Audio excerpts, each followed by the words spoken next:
अस्सलाम वालेकुम। कैसे हैं आप सब? उम्मीद करता हूँ सब ठीक होंगे, अच्छे से रह रहे होंगे, ज़िंदगी को एंजॉय कर रहे होंगे।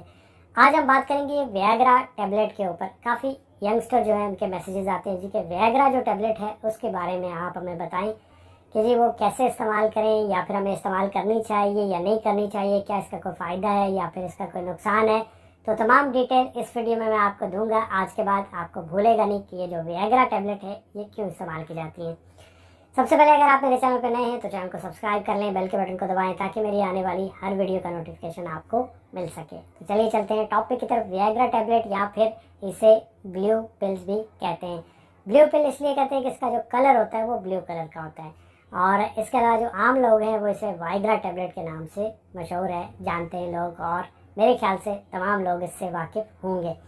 लेकिन ये मैं आपको बता दूं कि ये एक प्रेस्क्राइब मेडिसिन है। इसे आप अपने डॉक्टर की सलाह के बिना हरगिज़ इस्तेमाल मत करिए। इसके अलावा ये FDA से अप्रूव है, 2005 में इसको अप्रूव किया गया, और इसके अलावा जो है ये 1998 में जो है वो दरियाफ्त हुई।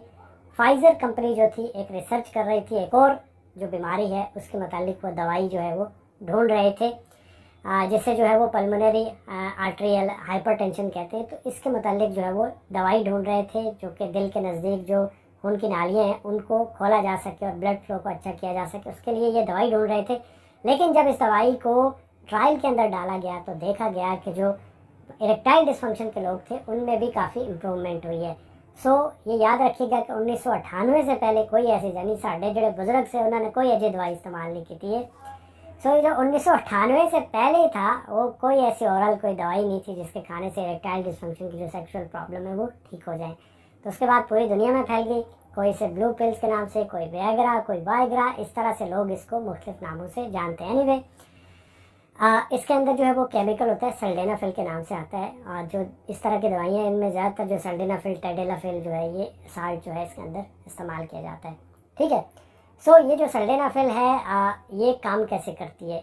तो ये काम करती है, इससे पहले आपको ये थोड़ा सा समझिए कि जो हमारी इरेक्शन होती है वो कैसे होती है। ठीक है, इरेक्शन ऐसे होती है कि जो आपका लिंग होता है उसके अंदर जो छोटी छोटी वेन्स होती हैं उनमें जो ब्लड फ्लो बढ़ जाता है, तो या फिर जब आप जो है इस तरह की सोच करते हैं, अपने मूड बनाते हैं, तो उसमें ब्लड फ्लो बढ़ता है और जो है वो लिंग में तनाव बन जाता है।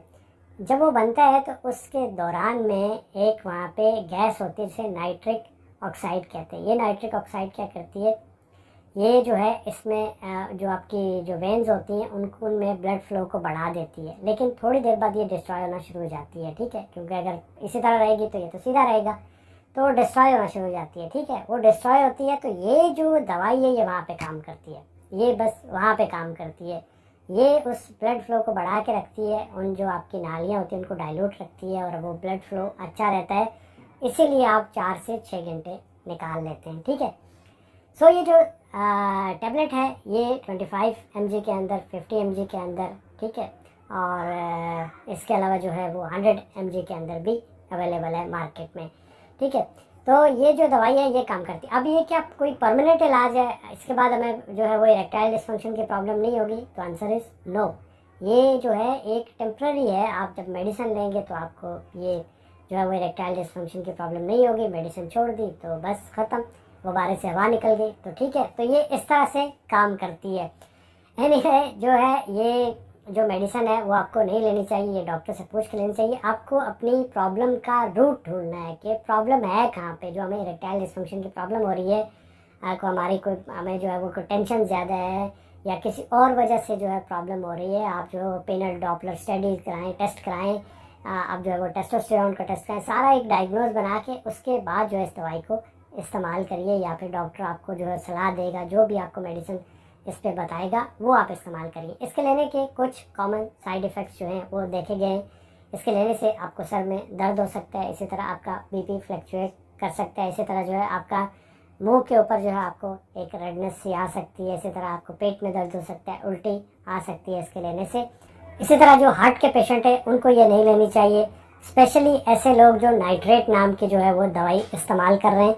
ठीक है, इसके लेने से अगर आप जो है वो सल्डेनाफिल भी, वियाग्रा भी ले रहे हैं और साथ में जो नाइट्रेट जो आप मेडिसिन ले रहे हैं दिल की, अगर वो भी साथ में लेंगे तो आपका जो बीपी है वो एकदम से गिर सकता है। सो आपने ये कभी भी इस्तेमाल नहीं करनी। हार्ट के पेशेंट ने हरगिज़ इस्तेमाल नहीं करनी। इसी तरह अगर किसी को हार्ट अटैक हुआ है उसने इस्तेमाल नहीं करनी। अगर आपको कहीं पे आप में जो है वो शुगर है, आपको डायबिटीज़ के जो पेशेंट हैं उनको भी इस्तेमाल नहीं करनी, या ऐसे मरीज़ जिनकी नज़र जो है वो कमज़ोर है, जिनको धुंधला नज़र आता है, उन लोगों ने भी ये जो दवाई है वो इस्तेमाल नहीं करनी है। होप सो कि वीडियो आपको अच्छी लगी होगी। वीडियो अच्छी लगे तो चैनल को सब्सक्राइब करें। मुझे अपनी दुआओं में याद रखिएगा।